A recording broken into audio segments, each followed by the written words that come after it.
Going through a transition, love-based, family-based, heart-based. Going through a transition with your marriage or wanting to get to a certain place, you have to leave the place you're at. Queen of Cups.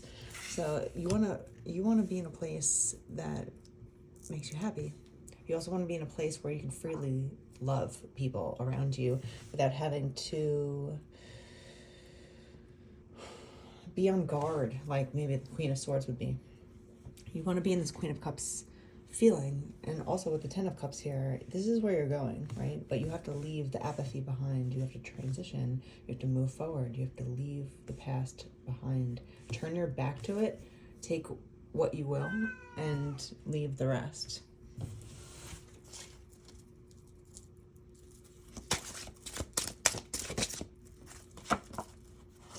We have recognition coming in there. When you go after something that you, and competition too, obviously, when you go towards something that you enjoy, you're going to level up faster because you enjoy the process. It's really about enjoying the process, being in the now, being present with your moment, with your life right now in this moment. So granted, you have a goal to attain, like everyone does, like this Ten of Cups, right? You want the rainbow, right? But if you enjoy the process on the way, your life will be a lot more enriching. You know, if you're constantly waiting to be happy, waiting to be feel successful, and you're not enjoying every single step up, you're doing yourself a disservice because you're only allowing yourself to be happy 1% of the time of your life. Doesn't sound like good odds.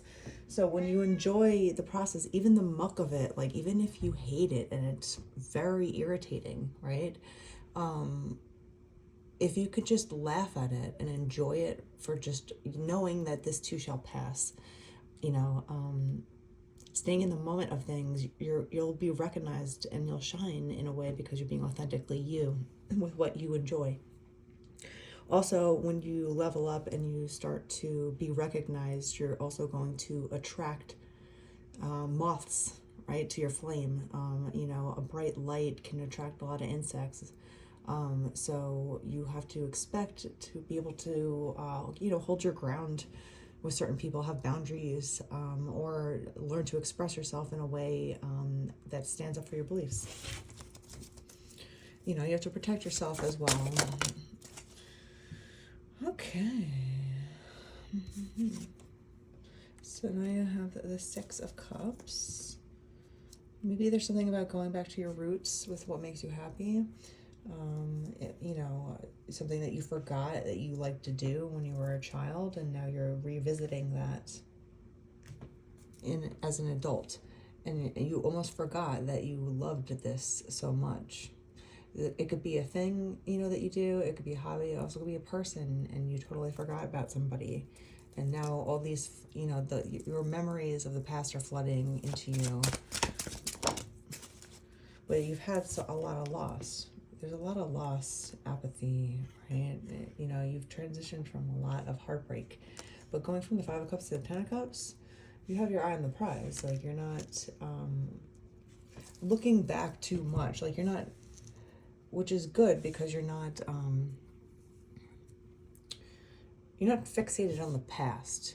It's okay to fixate on it sometimes when you're trying to figure something out. If you're trying to really dive in to yourself and figure things out for yourself, yes, you fixate on that.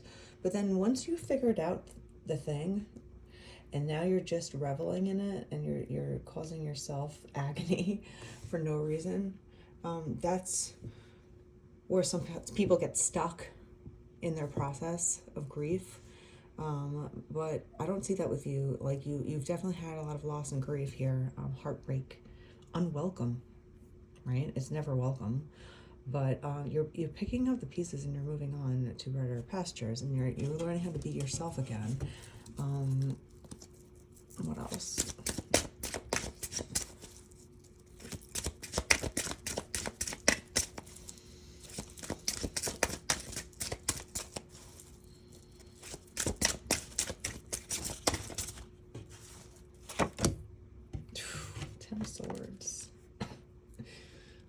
complete role reversal in your life. There ain't nowhere but the top when you're on the bottom. And you think positively about that, because everything's an improvement. And if you just work towards it and you enjoy the process, enjoy the work. If you can do that, you're going to enjoy your life 100% of the time. Some people say, like, if you do something that you love, you never work a day in your life kind of attitude, right? It's the same thing. It's like if you just focus on what you really need, that's where the answers lie. But I think truly you've gone through so much loss and backstabbing. There's a lot of, these are 10 swords in somebody's back, you know. It's really the piece de resistance of endings. You might have been defeated for a time.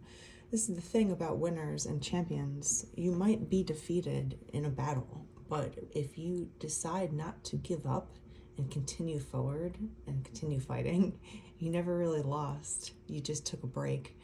And that's a fighter's mentality and spirit, you know, warrior spirit, where you're just like, you will not defeat me, right? There's a lot of that coming within you, amongst all of the sadness and loss and grief at the same time. But you've gone through it, and now you're going back to your roots, which is amazing. One more card.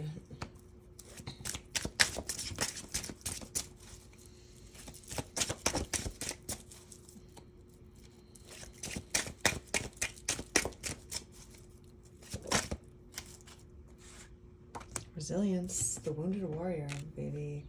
So this is exactly the card that should be front and center. This is you. This is you. You made it through all of this darkness, and you're still resilient. You might be beat up, you might be tired, you might be exhausted, but you have that wounded warrior spirit of like, I have one more thing to do, you know, and you're almost there. So this is giving me a ton of resilience, like this card says. But you made it through, and you're going to be recognized for it. A lot of survivors of unfortunate things that happen to them, they feel like justice will never be served. And then there's also a defeat in that. Like, not only have they gone through something traumatic, but now there's a defeat of no one ever really knowing the truth. But this is the thing, when you give up and let karma just take its toll, when it does, it takes a really long time. And there's a reason karma takes a little bit longer than you want it to. So things do happen that are for the good. The truth does come out eventually.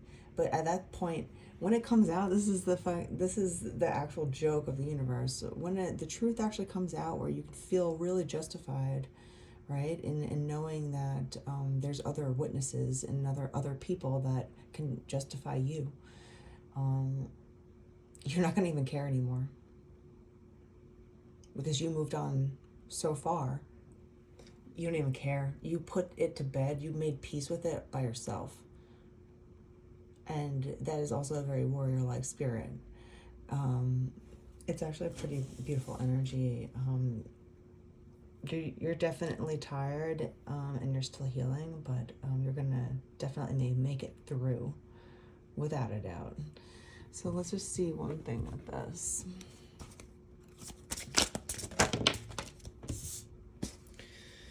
Ruby throat. So your throat chakra, you should pay attention to if you feel like you've been stifled with things that you could say, what you cannot say around certain people. Sometimes it's really good to exercise your throat chakra, your vagus nerve. There's a lot of ways to tap into your vagus nerve, which is a nerve that is a very important thing to know about. But you can do that through your voice, speaking. You know, if not that, then write, create, do something that is creative and uses your voice. You could be silent and be a writer and still use your voice. You could be a singer, you could be whatever, you know. Maybe you just go outside and you want to cheer for a baseball team because it lets you scream out loud. You know, like, do something where you expel energy through your mouth or with your voice, like your internal voice being expressed somehow. That's going to help you regain your power back after this long, weary battle that you've gone through, but you do have the resilience and you will make it through.